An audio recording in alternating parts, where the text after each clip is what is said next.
All right, we're here straight from Lucerne Valley. Cody Webb. Team Yamaha. New for 2025. So I guess it's a kind of shock for everybody seeing you on a Yamaha. So what we're going to do today, people, we're going to walk around his bike because this isn't your average YZ250X. That's what started out, right? Yeah, it started as a YZ250X. Still is, but not so much anymore. So it was kind of a unique thing for me to see him riding a Yamaha. You don't really see that many out doing hard enduro, so this came straight from King of the Motos right here. And so I guess what people really want to know is what you had to do to make it hard enduro ready. So just go ahead and start breaking it down. Yeah, I think the biggest thing was honestly motor changes. Like, you know, it's a proven platform in the supercross world, and you know, this thing has stood the test of time now for 18 years with minimal changes to it. So the biggest thing was honestly just trying to smooth out the power. Everyone was like, oh, you need a 300, but at the end of the day, this bike absolutely rips off the showroom floor. As a matter of just trying to like widen that gap of usable power, right? Because, you know, the motocross style bike doesn't have much bottom end and then it really takes off on top. So actually it's called hitless, but I swapped out the power valve system. So the cams in the front here that open and close the power valve, we changed out those cams and it's more of like a gradual opening instead of like an exponential launch. So it gives it more bottom right off the bat. And then we actually changed like the shim stack and the governor and everything as well on the flywheel. So, or not on the flywheel, on the power valve. So it definitely like makes the bike way easier to ride. And then the X model is known for having a lower compression head. So I have a 2-stroke performance head on it with a medium compression dome, but it still has more compression than the stock model. So I don't know, there's a whole science behind the dome shape. But when you first got this bike, you rode it in stock form, or did you? I rode it bone stock for about 2 weeks. So before you signed with Yamaha, you rode it, you're like, hey, I can work with this thing. I don't even know if I had fully. I think I had already signed and like was committed. Okay, so you already and you have to make it work. Yeah, I watched a ton of YouTube videos and I was like, if these guys are doing it, I can do this. Right. So, but yeah, I had talked to a ton of people beforehand and had a general idea of what direction I was going to go. So the biggest thing was adding compression to the motor. Okay. That power valve swap out.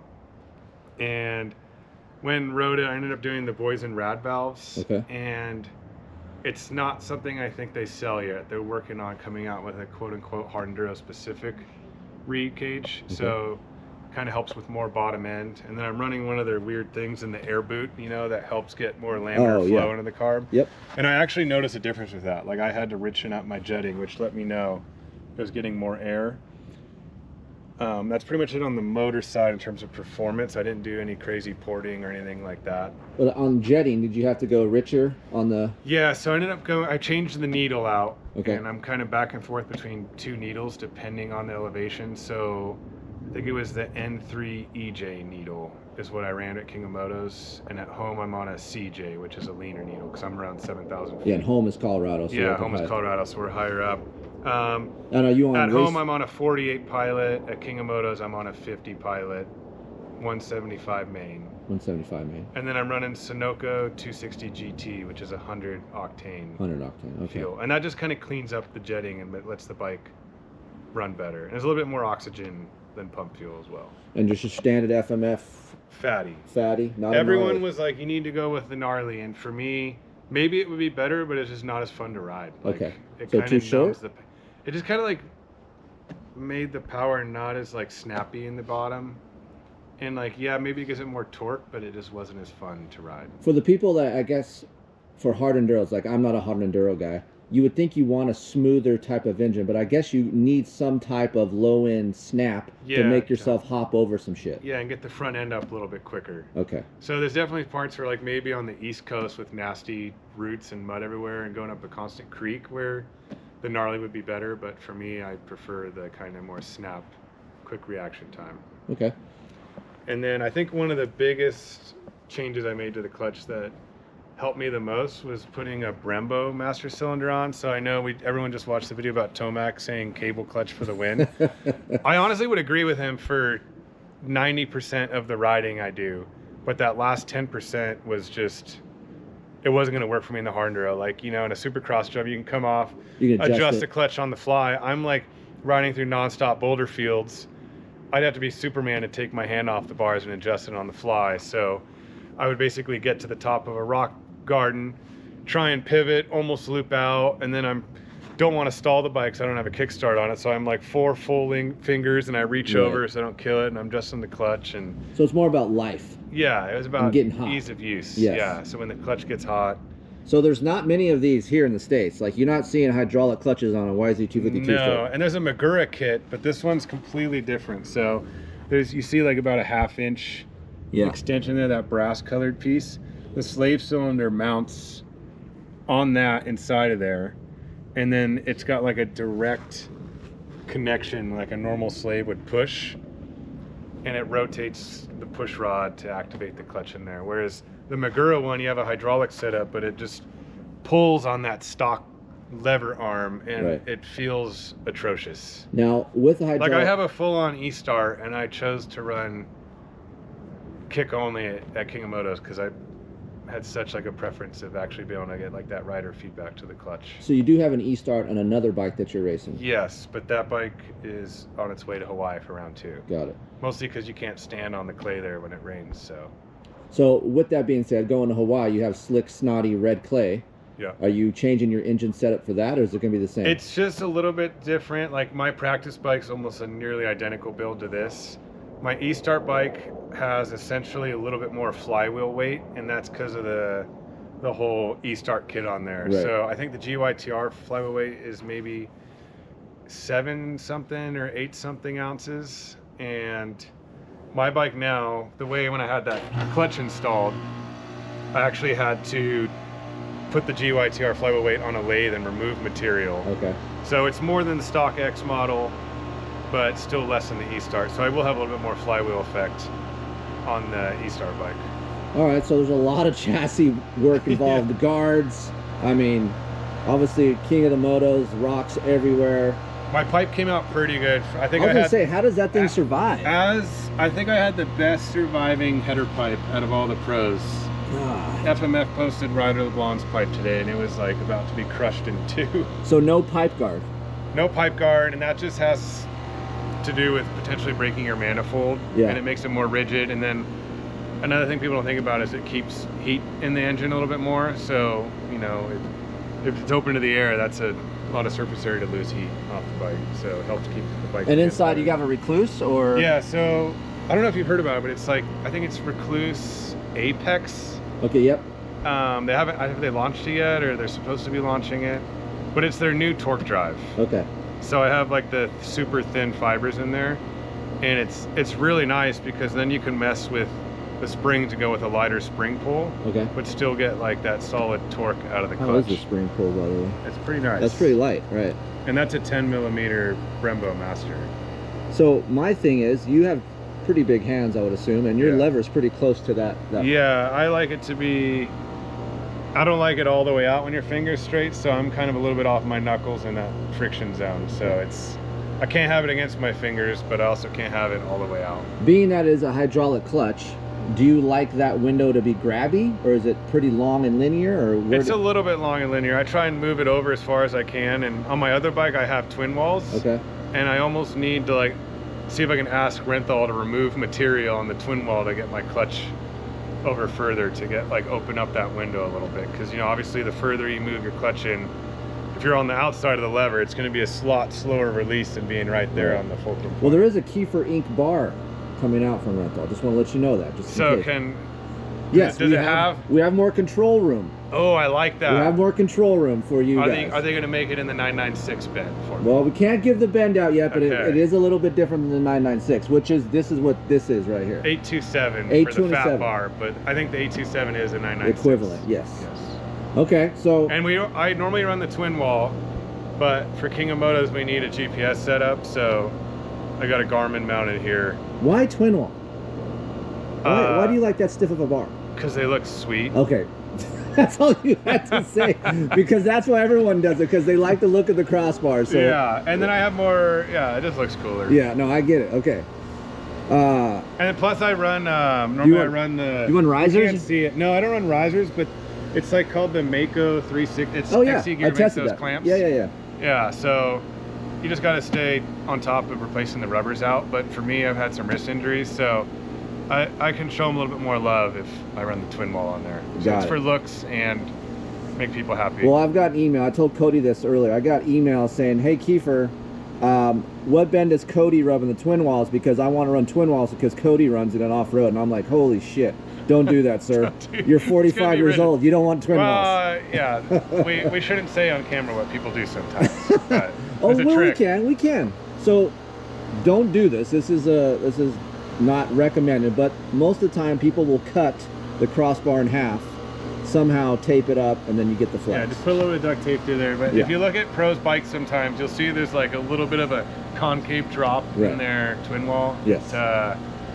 There is a hollow bar. Yeah. A hollow crossbar for the pros, but this is a good spec right here.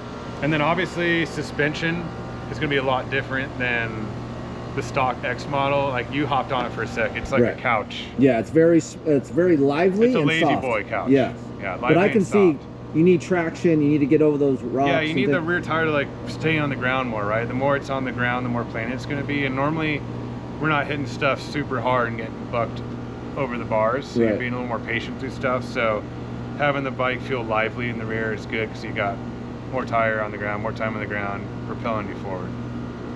So how many reiterations have you had with the suspension? How many things have you gone through? I've done, I think, 3 or 4. 3 or 4, okay. I'm on shock 2, fork 3. Shock 2, fork 3, which is pretty good. And I had another fork setting, but I don't really like it, so we went back to 3. Okay. And Applied. But I'm probably going to have more going on now. So Race Tech and Applied, this guy's based out of Colorado. Yeah, you know Tyler? Yes. Yes. Tyler. So that was kind of best case scenario for me. I'd already been with Race Tech at Sherco, so they already had more or less the settings I like there. So they have all the math to do the linkage ratios. Sherco was on KYB as well? KYB as well, yeah. So obviously a completely different bike, but they have the math ability to kind of get it close. And then now with Tyler, I can actually go and test in person. So we've tested a couple times in person. Whereas obviously it's kind of tough with Race Tech since they're in California. So Cody is also an engineer. So he's not just your average dumb off-road racer. He's actually one of the smartest guys we have out here. So I don't know about that. There's a lot of chassis pieces, I guess. And your mind was probably working because you are an engineer, and I've hung around engineers long enough that your guys' brains don't shut off. Yeah. So your mind was probably working overtime. I'm already thinking how to make things better. Yes. Moving forward now. So what have we done to this to make it bulletproof for what the hell you just went through? I mean, it's just mostly a lot of bolt-on stuff, but I guess one big thing that's kind of custom is if you get underneath, you can look at my swing arm there. On the back side, the tabs rip off. Oh, yeah, okay. And look, I mean, the aluminum's absolutely trashed on that bulletproof tab. So that basically links the 2 tabs together for the chain guide, but I fully had that beefed up. I'm not an aluminum welder, so someone else did it.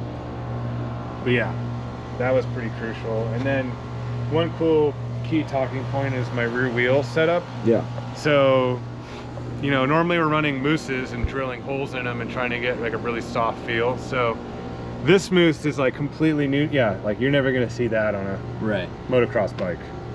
And this is an IRC JX8, so one of their gummy tires. Wow. But new tech, which makes tubeless. I know a lot of people are familiar with the tubeless. I'm sure you've tested it or tried it before. So this is tubeless is like newest rendition. And before they had a bladder in there. Now this is like I forget how many there are, but they're like 8 or 10 interior bead locks. So it's an inner bead lock system. So with rock crawlers, they have a bead lock on the outside of the tire to keep it from falling off. Now there's 8 or 10, I don't know how many there are, but skinny rim locks in there, and you mount the tire, and then you tighten all these individual rim locks. It's not going to spin well. Yeah, so I actually took this thing off the stand, guys. This is post. Yeah, it doesn't even roll. King of the Motos. Everything is bent in, so we're a little bit rough. I mean, look how close that is right there. But yeah, you have 8 fucking rim locks. Yep. Wow. Okay. And then now, right here, I just saw it a second ago. Here's the valve stem. So I have like a half external moose in there. Okay. So if I get a flat, it's never going to come off the rim because it's fully locked on there with all those rim locks. And then basically I can have 0 PSI and then still have hold up at the base of the bead because there's still moose material in there. So it might be the future. I don't know. We'll see. How many other guys are running similar setups? Is everyone doing that? No, just it's still a prototype. But Okay. they kind of launched it this weekend because I was like, hey, we're gonna talk about this. People are gonna see it, and it was when my tire was off the rim. It was a hot talking point at the race because everyone saw what was going on in there. Right. But it's me and Graham Jarvis that I know of so far running this, and Graham's kind of an OG. Yeah, he is. And he has it on the front too. I haven't put it on the front yet. Okay. Because I know it. I'm not worried about the front, but Yeah. they're telling me it's good. So people haven't ridden with, you know, a gummy in general. It's a whole different world, especially if you're going and doing some rock climbing. yeah, upgrade number one if you want to do technical riding terrain is just invest in a gummy. And even like obviously IRC is really good. Dunlop has some, but it's impossible to get the factory one. Obviously, just Right. like Supercross teams. So they have an off-the-shelf one that's pretty good. And then Rocky Mountain sells like hybrid ones. So if you're a desert person, it lasts for a pretty good amount of time. Okay, so then you just got your normal, you know, shark fin that's pretty beat up from the weekend. Yeah. And then I run the Raptor 5 mil lower and 5 mil back pegs. So -5, -5. 5 -5. And then are you on different foot peg mounts, or those? Those are still stock. Still stock. On the X model, it comes with the kickstand. Okay. So I just change out the bracket to Okay. the motocross one. What's crazy is this one is $32 and the X model one is $325. Holy crap. And you can see just how bad the race, like this cotter pin fell out at the race. Like I Oh, lost wow. the pin and the washer. Wow. But those Raptors held up beautiful. Raptors are really good. I mean, I use them on my bikes. Very sharp, very durable. Not great if you want your boots to last for a bit. Yeah, they will eat up some soles. Yeah. And then fuel tank is what? What do we got here? That's 3.2 gallons. 3.2 so gallons. stock's 1.8, and that wasn't going to quite work. Right. And then it does have like the transfer hose across with a double petcock. Oh, it does, so it can get both sides. Yeah, but I hated it, so I just run it on one side. If I run out, I'll lean it over. Okay. So So like, cause I was jetting and trying to figure everything out, and like maintenance wise, it sucked having the crossover if you're working on your bike. the reason why he says that, people, so this side's deeper than the other side, obviously, right? So Yeah. you're only going to go down so far. So they have a crossover, so the tank basically Right. levels out. And that's your GPS system. That's what you're working off of. Yeah. And obviously, unbreakable levers are pretty That's nice. handy when it comes And we to on what a we're doing. throttle, the G2? G2, yeah. G2 throttle tube. What's that? Have you seen? Yeah, I don't know. I bought them, and then now they're like piggybacking off of all my YouTube videos. So what the hell is it? So it's a cap because you know how the bearings are pretty open to Yeah. the elements. Right. It is like it's a cap to keep water out of there and mud and keep the life of the bearings I'll be better. damned. Okay. And there's like a little bit of rubber O-rings in there too, and everything. It's pretty Nice trick. seal then, right? Yeah. Huh. Yeah, especially nice around. addition Yeah. for what I'm doing, or a GNCC guy probably especially. Yeah, pretty cool setup. Obviously, who makes the skiddy? That's SXS. SXS covers the linkage all the way back. That's pretty much standard for any guy, off-road guy that's Yeah. doing that. Unless you're in a PDS KTM, you don't got to worry about it. The good old days of PDS. I think maybe my favorite thing about this bike is changing the oil on it though, because it's Okay. just a 12 mil right in the bottom, and there's a hole on my skid plate, and like you don't have to lean it over. On the Shirker, like I was making funnels out of water bottles to change oil. That's the best selling point for me as a YZ is changing the oil. And we on Han hubs, or what do we? We're yep, on Han hubs. Han hubs. W built the wheels. They built me a trick set for my Tenere that I don't have yet. So I'll get it real quick, eventually. I know everyone going to get asked this, so I might as well just ask it. Comparative to your other bikes that you have ridden, obviously you just got off a Sherco, KTM's. Where does this, now that you have it set up a little bit, where does this kind of rank in the world of your off-road bikes? Yeah, I mean, that's a good question. I still don't have the exact answer yet. Like, there's some spots where it's better, and then some spots where it's not quite up to par still. So I still have more work to tinker on it. But in terms of funness factor, I have way more fun riding this bike. It's just a lot more playful. Right. Definitely feels lighter than my Sherco. But my window of, like, the correct power I need to be in smaller. And I think there's still some work I can do with the shim stack to change like the governor on the power valve to kind of limit the power, but I need more precise throttle control on this bike to be in the right meat of the power. So the window of trying to get that throttle right to pivot or do something or hop over something is mostly like lugging up a consistent hill. Like I'm either, it's hard to not let the tire let loose. Correct. And then at the same time you don't want to fall on your face. So I do have a transmission coming, like an old WR it's an 03 to 06 WR 400 and 426 transmission. I'll be down. Okay. Fits in here. Oh, wow. Enough. Yamaha things. You know what? A lot of old Yamaha parts work on newer bikes. I mean, the Moto guys are using 2017 Yamaha swing arms that are 10 millimeter longer. So there's a lot of older stuff that could be, you know, evolved with your newer style stuff. Yep. So, yeah, I think with that transmission, it'll help because right now, because obviously this thing's geared really tall. Like people race desert on these things, they race GHCCs, and it's not a true wide ratio. They just took the YZ. They just took the YZ transmission, and third gear is closer to second. So I'm gonna have to run a 12 tooth up front, which is not ideal in terms of like handling characteristics. Okay. And then I'm in fourth, I'm in third. I'm like, I have a weird window. So with that WR transmission, it brings first gear down really low, and then brings second gear down more, and there's a little bit bigger gap to third. So I don't have to shift quite as much, and then I can still run a 13 up front and have better top end, because at King of Motos I was like fifth gear tapped and just kind of running out of motor in a lot of spots with 1250. Yeah, who knew that King of the Motos you need to go across valleys fast, right? It's not just all tight shit. A little bit of everything. So, man, these are beefy too. Oh yeah, bulletproof radiator guards. Wow. Yeah. Oh, I didn't even talk about this. I don't know if it's hooked up. There it is. Oh, the fan. Yeah, the fan. Oh, let's go around here then. Yeah. Yeah, we got a fan. So this. Yeah, this is actually fully factory from Yamaha themselves. I had a meeting with them, and they're like, "What's your biggest concern?" And I was like, "I'll make the bike work, but if I overheat and run out of coolant, I'm done for." So I was just gonna do my own janky redneck engineering of mounting up a fan, but you know they have a full machine shop. So this is, I believe, like the FX fan. Yep. And the 250X radiators are different than the 4-stroke, so nothing was going to fit this. I obviously had the oversized tank, so that made it difficult too, but the first one they sent me when I got the oversized tank didn't fit, so I actually modded my gas tank with a heat gun. Oh, wow. And a socket pressing into it.